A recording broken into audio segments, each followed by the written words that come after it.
Olha que interessante essa imagem. Interessante, forte e totalmente espiritual.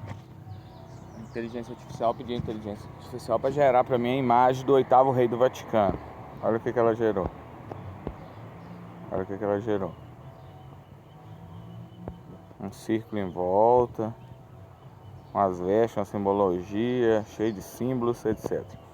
Mas por que eu estou falando isso aqui agora exatamente sobre o 8º rei? Por que o 8º rei do Vaticano? Porque em 1929 aconteceu o Tratado de Latrão. Foi onde a Igreja Católica Romana casou com o Estado, se tornou país, recebeu o nome, o título do Estado, literalmente igual um casamento. Ao longo da história veio namorando, união estável, aquele negócio todo, mas o casamento mesmo aconteceu ali.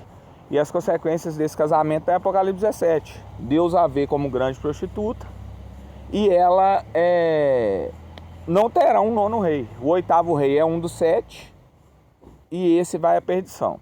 Isso é fato, isso não é teoria, isso não é interpretação, isso é fato, tá lá. Isso é fato. Sabe o que eu estava observando? Eu estava vendo esse bolsonarismo que aconteceu, esse namoro da igreja com o Bolsonaro. Aí a gente tem que se perguntar o tempo todo, né? Ficar analisando as coisas, fazendo pergunta a si mesmo, pergunta a Deus, pergunta às pessoas e sempre assimilando, digerindo, ruminando aquilo. Depois você para, rumina. Aí eu estava pensando o seguinte: se o Bolsonaro tivesse se firmado num poder ditatorial, aí havia um Tratado Latrão 2.0. Com certeza a igreja casava com ele, a igreja protestante brasileira. Com certeza, com certeza. Aí eu pensei assim, seria só amor ao poder? Só amor ao poder? Porque a igreja se deslumbra com o poder, ela tem tanta ânsia de reinar, que ela se casa com qualquer um. Aí eu peguei e fico ainda analisando isso, eu percebi que além disso tem a estratégia do mal por trás, que é o conhecido dividir para conquistar. Então há pessoas que são bolsonaristas para ser anti-PT, elas são bolsonaristas para ser anti-PT, ou outros são petistas para ser anti-bolsonarista, quando na verdade os dois são manipulados pelo mesmo grupo de pessoas e são influenciados pelo mesmo grupo de pessoas, porque o patrão do Bolsonaro é o mesmo patrão do Lula, é o mesmo patrão. O mundo jaz no maligno, né? O sistema que a gente vê, ele continua a mesma coisa, ele roda do mesmo jeito. Com a figura A lá, com a figura B, o sistema se mantém do mesmo jeito. Mas as pessoas não veem isso, elas amam o presente século, querem reinar, isso ia levar um novo casamento. Aí eu penso até uma metáfora. Imagine que você tem uma esposa que não é 100% confiável em relação à fidelidade. Você preferiria que essa pessoa, essa sua esposa, trabalhasse com um patrão que fica dando em cima dela, tentando seduzi-la, ou um patrão que já a rejeitasse como mulher? Tivesse ela ali na empresa, tudo, mas rejeitasse. Lógico que seria aquele patrão que já rejeitasse, não é? É por isso que Deus prefere Lula no poder do que um Bolsonaro. Entendeu? O Lula já rejeita a igreja de cara, agora o Bolsonaro não. O Bolsonaro fica seduzindo a igreja. Ele sobe nos púlpitos, mesmo sem conversão, mesmo sem... O Bolsonaro não é cristão nem na teoria, nem nas palavras. O Lula muito menos.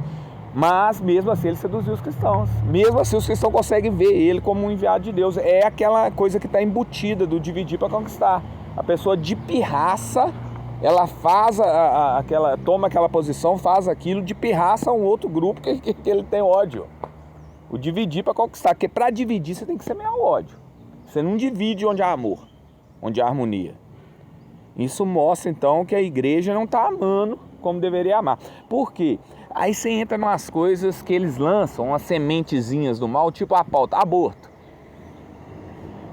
Olha, para quem entende as questões espirituais, para quem entende, para quem sabe o chamado da igreja, a função da igreja, o poder da oração, como a oração é uma conexão direta com Deus, você entende que uma igreja que ora, que se santifica, que busca a Deus, ela atrai a presença de Deus, que ela conduz a pessoa, o povo, a nação ao arrependimento, a um temor a Deus.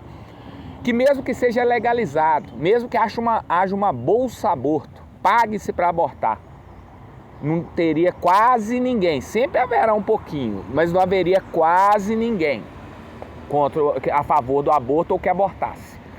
Mas quando a igreja não ora, não busca, o mal se semeia de tal modo que pode haver uma lei proibido, pena de morte para quem abortar, e ter milhões de abortos. Assim também é no homossexualismo.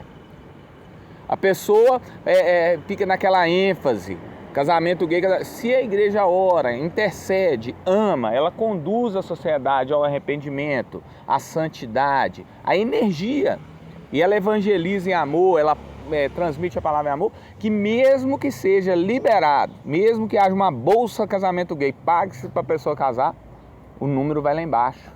Esse que é o poder da igreja. A igreja reina com Cristo, ela reina através de Cristo, ela reina com Cristo.